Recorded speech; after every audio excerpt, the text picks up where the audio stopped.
What Color is Your Parachute? By Richard N. Bolles.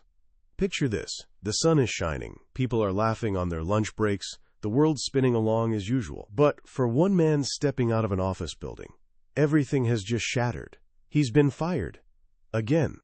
Richard N. Bolles walked out in a daze, feeling like he'd just survived a train wreck, thinking, how is everyone acting like nothing just happened?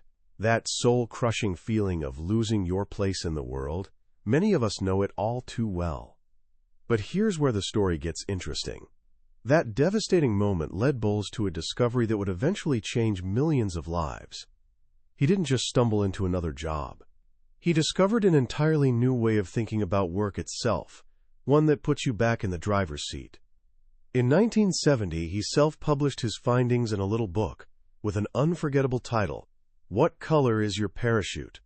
Since then, it's sold over 10 million copies, been translated into more than 20 languages, and gets updated every single year. Time magazine even named it one of the 100 best nonfiction books of all time. Why? Because it tackles one of life's biggest questions: what am I meant to do with my life? Today, we're diving into the timeless wisdom of this remarkable book. By the end, you'll have a brand new map for your future, one that doesn't just lead to a job, but to a lifetime of meaningful work. And here's the twist. This map starts not with the chaotic job market, but with the one thing you can actually understand and control: yourself. Let's jump in. Ever feel like job hunting is a rigged game? You craft a resume, toss it into the void, cross your fingers and hope.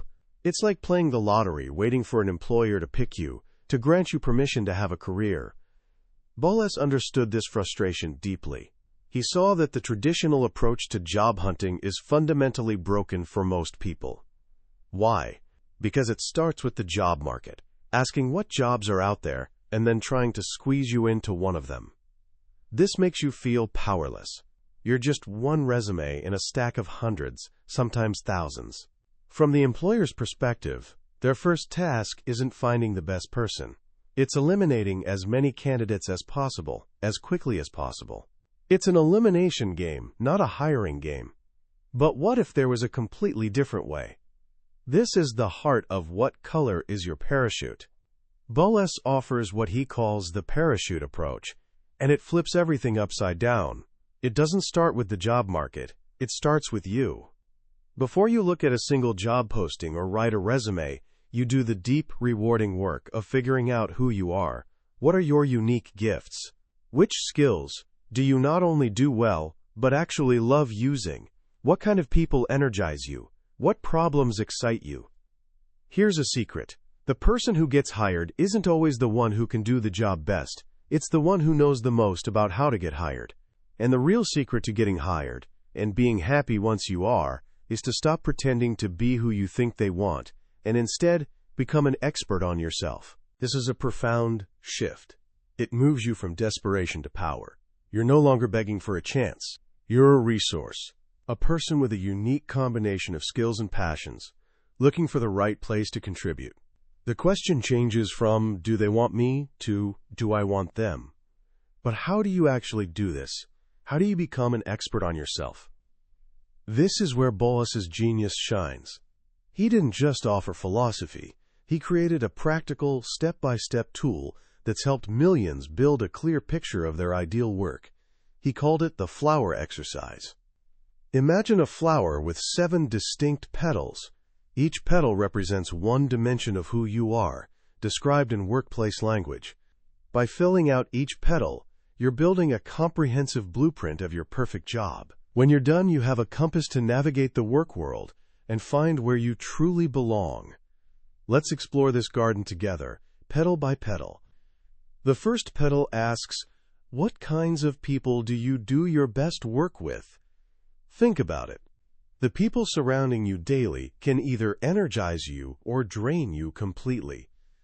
Some thrive in collaborative, bustling teams. Others do their best work in quiet solitude. This isn't just about coworkers. It's also about who you want to serve. Your clients, customers, patients.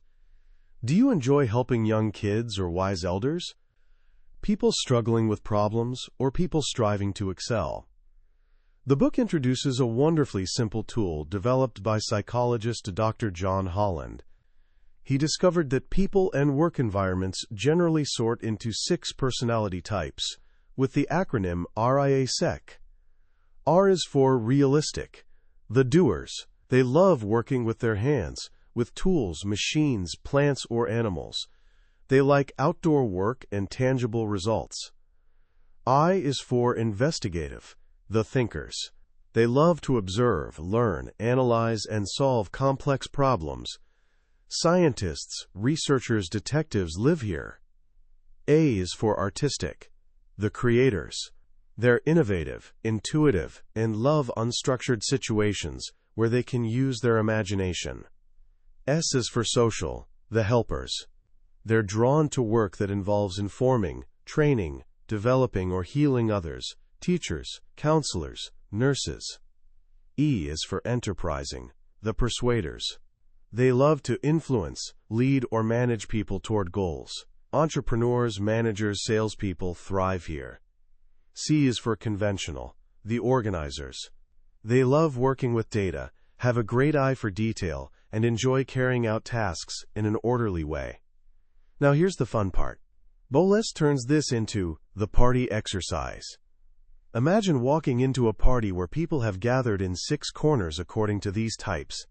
In one corner, the realistic folks are discussing building projects and hiking. In another, the investigative types are debating scientific theories. In another, the artistic crowd is sharing creative projects. Which corner would you instinctively head toward? Where would you feel most at home? After picking your first corner, imagine that group leaves. Of the remaining 5, where would you go next? Then a third time. Those 3 letters, in order, form your Holland code, a simple shorthand for the people and environments where you'll naturally shine. This becomes the first entry on your first petal. The second petal is about your ideal working conditions. This covers the physical environment that lets you do your best work.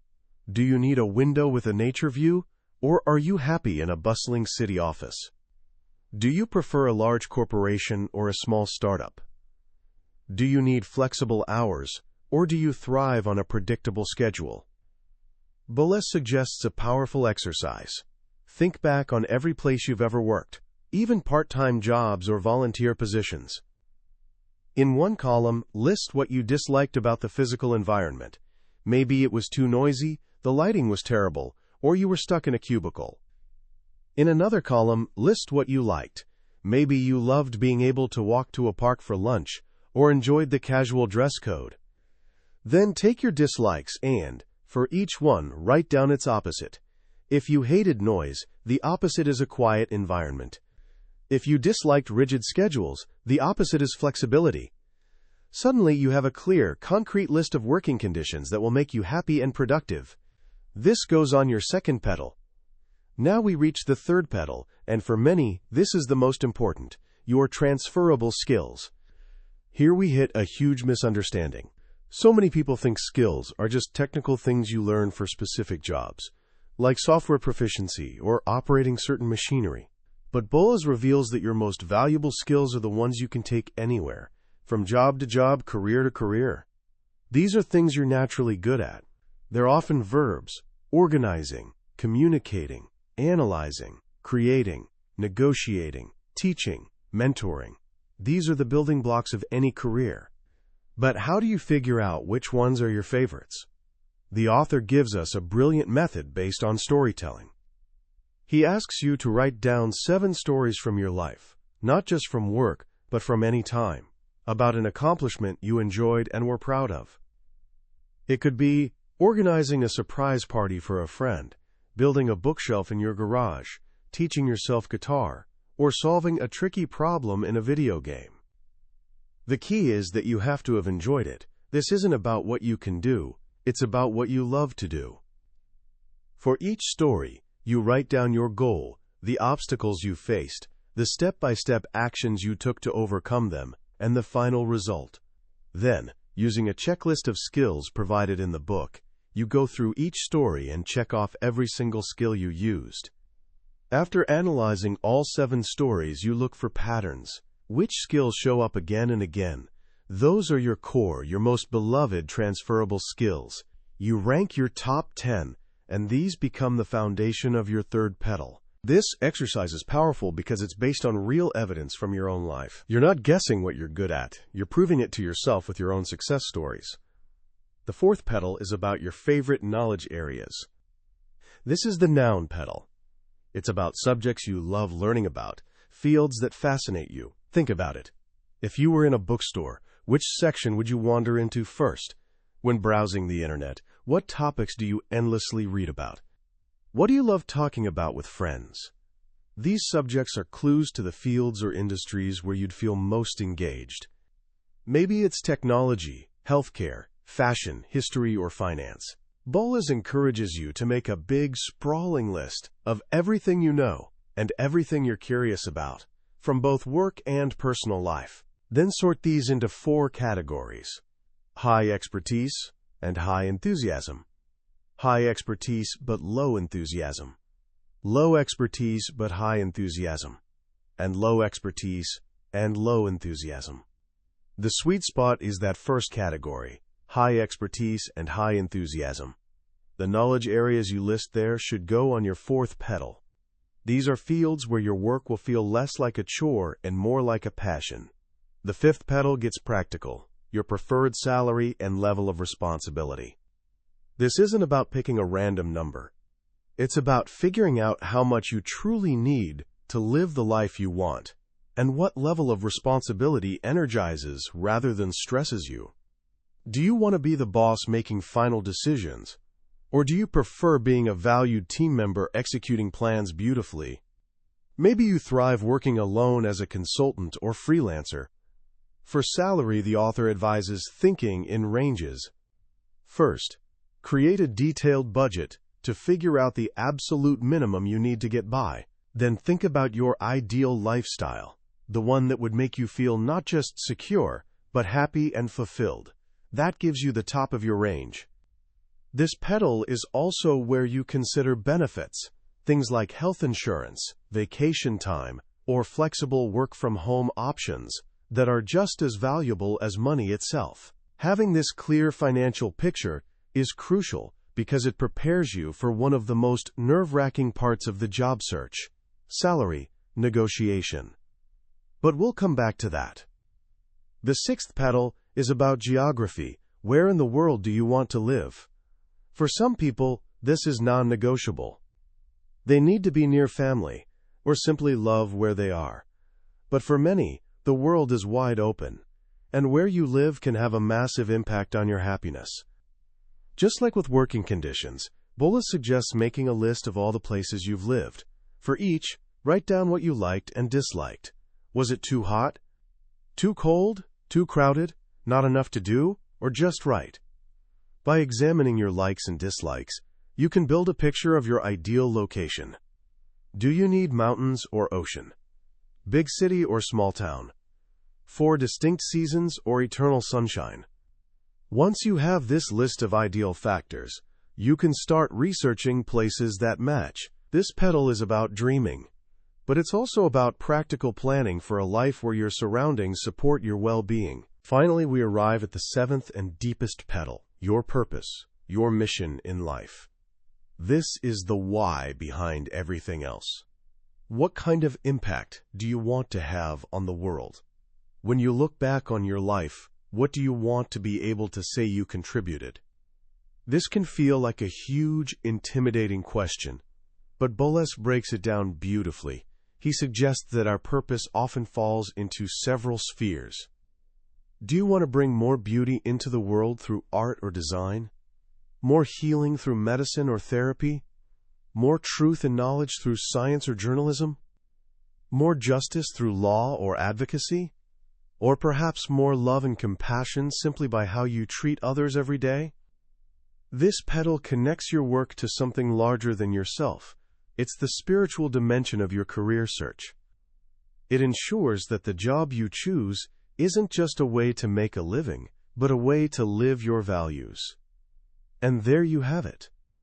The 7 petals of the flower: people, working conditions, skills, knowledge, salary, geography, and purpose. When you've completed this exercise, you have a one-page diagram that's a perfect picture of you. It's not a vague feeling or hopeful wish. It's a detailed, concrete blueprint for the work you were meant to do. So now what? You have this beautiful, detailed flower. How do you turn it into a job? This is where the parachute approach really takes flight. Remember, we're not heading to job boards. Not yet. The next step is using your flower as a guide for exploration. You start by taking your favorite knowledge areas from Petal 4 and your favorite skills from Petal 3, and you brainstorm what kinds of careers combine these things. For example, if your favorite knowledge areas are history and technology, and your favorite skills are writing and teaching, what could that look like? Maybe a museum curator designing interactive exhibits, or a writer creating educational content for a tech company, or a teacher using technology to bring history to life in the classroom. You make a long list of possibilities, but you don't stop there. This is crucial. You don't just apply for these jobs. You go out and try them on before you commit.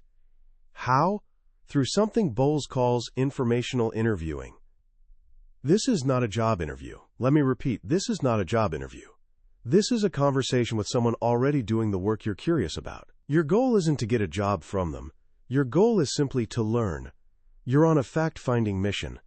You find these people through your network, your school's alumni database, or professional sites like LinkedIn. You reach out and say something like, "I'm exploring a career change, and I'm incredibly impressed with your work in this field. I'm not looking for a job, but I would be so grateful for 15 minutes of your time just to hear about your experience." When you meet, you ask simple, honest questions. What do you love most about your work? What do you like least? What does a typical day look like? What skills are most important for success in this field? How did you get your start? This process does two magical things. First, it gives you a real, on-the-ground look at a career. You get to see behind the curtain. A job that sounded glamorous might turn out to be tedious. A career you never considered might suddenly seem fascinating. You're making decisions based on reality, not fantasy. Second, and this is the hidden power of informational interviewing, you're building a network of allies. You're not asking for a job, so people's defenses are down. They're often happy to share their wisdom. And at the end of every conversation, you ask one final, powerful question. Based on our conversation, is there anyone else you think I should talk to? Each person you talk to can lead you to 2 or 3 more people. Your network expands exponentially. You're no longer a lonely job hunter. You're an explorer, a researcher, mapping out your future. And here's what often happens. As you talk to more people, you become incredibly knowledgeable about the field. You start hearing about problems and challenges companies are facing. You start seeing where your unique skills, the ones from your flower diagram, could help solve those problems. Eventually, after you've talked to enough people and confirmed this is indeed the right path, you switch from informational interviewing to the final stage, the hiring interview. But now, you're not walking in cold. You might be interviewing with someone recommended by a person you already talked to. You're not just a random applicant. You're a referral. You're what the author calls a bridge person, connecting you directly to the organization. You've done your homework. You understand the company's challenges. You know exactly how your skills can help them. And most importantly, you have deep, authentic enthusiasm for the work because you've already confirmed it aligns perfectly with your flower. That kind of genuine passion is something no resume can fake. It's magnetic. This is why, in the parachute approach, the resume and formal interview come last, not first. They're the final step in a process of self-discovery and exploration. By the time you sit down for that interview, you're not just trying to get a job. You're there to have a conversation between 2 experts, the employer, who knows their organization's needs, and you, who've become an expert on yourself and how you can meet those needs. This whole process also beautifully handles one of the biggest fears in job searching, shyness. The idea of networking can be terrifying for introverts, But informational interviewing isn't about schmoozing at crowded events. It's about having quiet, one-on-one conversations driven by genuine curiosity. The author gives us a wonderful system called the PIE method. P is for pleasure. You start by practicing talking to people who share a non-work-related passion of yours. A hobby. You're just talking for fun, getting comfortable. I is for information. This is the informational interviewing we just discussed. You're still not asking for a job, just gathering information. E is for employment. Only after you've done the first two steps, when you're confident and knowledgeable, do you finally move to the actual employment interview. It's a gentle, step-by-step process that builds confidence and turns a scary task into a series of manageable, even enjoyable, conversations. Finally, let's talk about that moment of truth, salary negotiation. So many of us are afraid of this part. We don't want to seem greedy, so we often take the first offer. The author says this is a huge mistake. The salary you negotiate at the beginning sets the baseline for all your future earnings at that company. He gives us 5 secrets to salary negotiation. First, do your research. Never walk into a negotiation without knowing the typical salary range for that position, in that industry, in your geographic area. Use online salary calculators and talk to people in the field. Knowledge is power. Second, never discuss salary until the very end of the process, after they've made you a firm offer and decided they want you. The more they want you, the more negotiating power you have. Third, never be the first to name a figure. If they ask what you're looking for, try turning the question back by saying something like, "I'm sure you have a range budgeted for this position. What were you thinking?" The person who names a number first in a negotiation often loses. Fourth, know the employer's range and define your own range relative to it. You're not just trying to get what you need. You're trying to get a salary that reflects the value you bring. And fifth, remember that salary is only one part of the package. Benefits like vacation time, health insurance, and professional development opportunities can be just as valuable and are often negotiable. The entire parachute philosophy is about taking control, and this applies right up to the very end of the process. So there it is. The journey from feeling lost and powerless to finding a career that fits you like a glove. It starts with a simple but radical idea. Know yourself first. It gives you a practical tool, the flower exercise, to create a detailed picture of who you are. It provides a method, informational interviewing, to explore the work world with curiosity instead of fear. And it equips you with strategies to confidently navigate the final steps, from the interview to salary negotiation. It's a path that requires more work than simply sending out 100 resumes. It requires reflection. It requires courage. But it's a path that leads not just to a paycheck, but to a purpose. A path to a life where you don't just work, you thrive. As we wrap up our journey through What Color is Your Parachute, I can't help but reflect on why this book has remained so powerful for over 50 years. In a world that's constantly changing, where industries are disrupted overnight and jobs that exist today might not exist tomorrow, Richard Bolles' core message is more vital than ever. The book isn't about finding a hot job that's in demand right now. Hot jobs cool down. Industries fade. The real genius of the parachute approach is that it anchors your career search not in the shifting sands of the job market, but in the solid rock of who you are. Your passions, your favorite skills, your deepest values, these things are far more enduring than any job title. When you know these things about yourself, you become adaptable. You become resilient. You can navigate any change the world throws at you because you have a true north to guide you. What I find most beautiful about this book is its profound respect for the individual. It refuses to see you as just a cog in the economic machine. It sees you as a unique person with a unique set of gifts to offer the world. The flower exercise is more than just a job-hunting tool. It's an act of self-discovery. It gives you permission to dream, to honor what you love, and to build a life around it. For a young person just starting out, this message is incredibly empowering. The world will tell you to be practical, to pick a safe major, to follow a predictable path. This book gives you different instructions. It tells you to be curious, to be honest with yourself, to have the courage to pursue what truly makes you come alive. Because when you do that, you're not just building a career, you're building a life of meaning and joy. So how can you start putting this wisdom into practice right now? You don't have to do the entire flower exercise today, just start with one small step. Take out a piece of paper and try writing just one of the 7 stories the author suggests. Think of a time, any time in your life, when you accomplished something you were proud of and, most importantly, that you enjoyed doing. It doesn't have to be big or world-changing. Maybe it was learning a new song on guitar, finishing a difficult video game, or helping a friend with their homework. Write it down. Describe what you did, step by step. That's it. That simple story is the beginning. It's the first piece of data in your own personal research project.